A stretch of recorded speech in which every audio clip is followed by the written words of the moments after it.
tema yang dipilih membumikan Al-Quran di era modern. Saya ingat buku saya membumikan Al-Quran itu waktu pertama terbit ada yang salah paham. Ada yang memahaminya, membumikan itu artinya mengebumikan Al-Quran. Ya betul. Saya katakan tidak. Dulu pun filsafat itu mengawang-awang, terlalu tinggi lagi. Lalu dibumikan oleh Socrates. Sehingga menyentuh masyarakat, difahami masyarakat.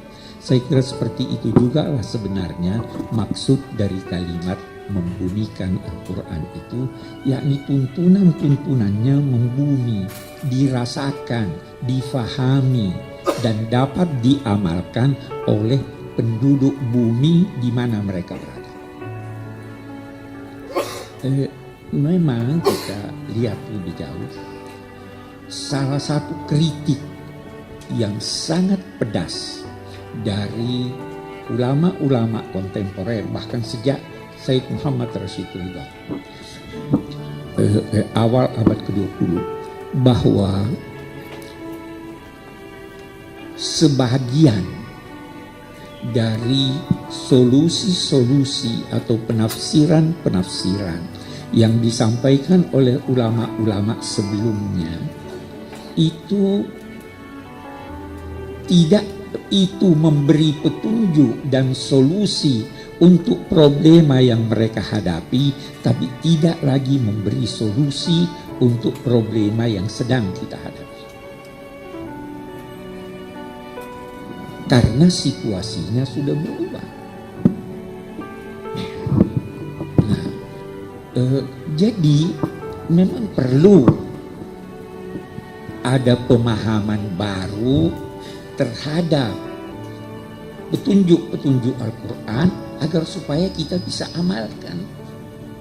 Kalau dulu misalnya, saya beri contoh, dulu misalnya ada orang berkata pokoknya bank itu haram, ya kan? Sekarang ada solusi, kan? Bank syariah itu solusi yang bisa diterapkan, dan demikian juga dalam banyak hal. Ini berkaitan dengan pemahaman kita tentang ayat-ayat Al-Quran. Baik, ada kunci. Sebenarnya saya waktu kecil itu ayah saya juga guru besar di bidang tafsir. Sejak kecil sebelum saya ke Amerika, beliau menyampaikan pesan yang kemudian saya ketahui sebenarnya itu bukan pesan dari beliau, tapi pesan dari ulama-ulama lalu. Itu saya ada tulis dalam membumikan Al-Quran. Salah satu pesannya adalah bacalah Al-Quran seakan-akan dia turun kepadamu.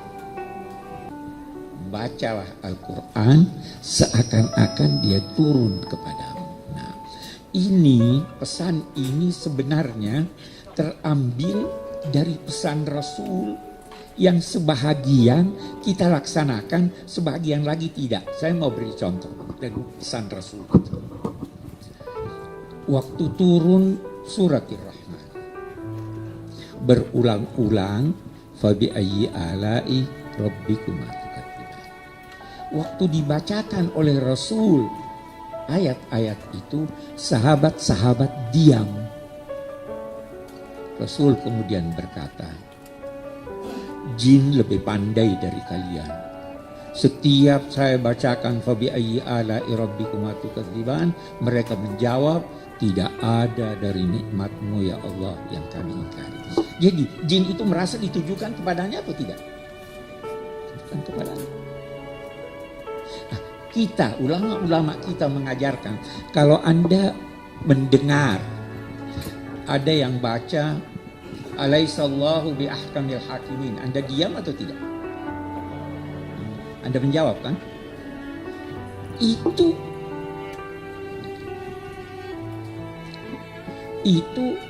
berarti Anda memahami bahwa dia bertanya pada Anda. Jangan diam. Kalau Anda diam, bukan saya yang diajak omong. Ini prinsip pertama dalam memahami Al-Quran. Nah, kita melangkah lebih jauh dalam konteks membunyikan ini.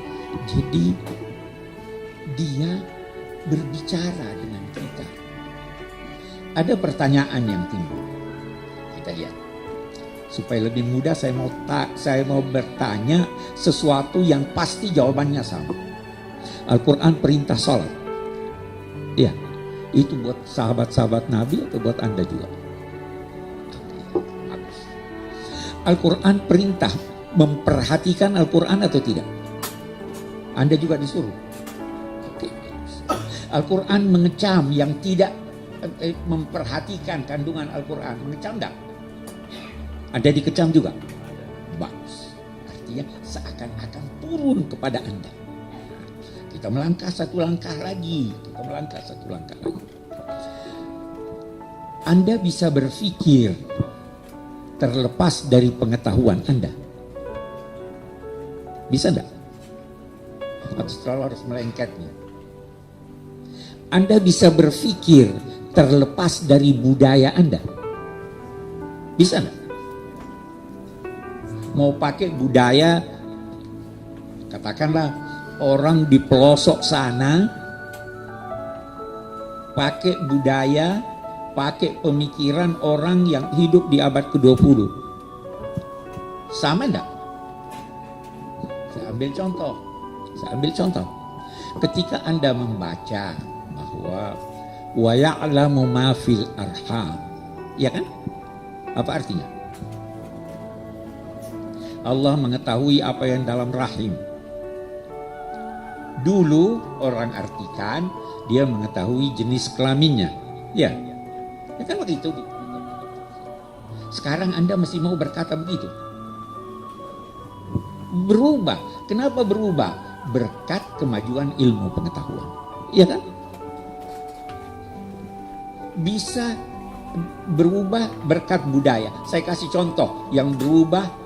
Saya tidak tahu saudara masih mau pakai atau tidak. Saya berikan contoh. Di surat Al-Ahzab ada perintah kepada istri-istri Nabi. Apa itu? Ya nisa an-Nabi. Sampai kita ambil sampai waqarna fi buyutikunna la tabarrajna tabarrujal jahiliyah.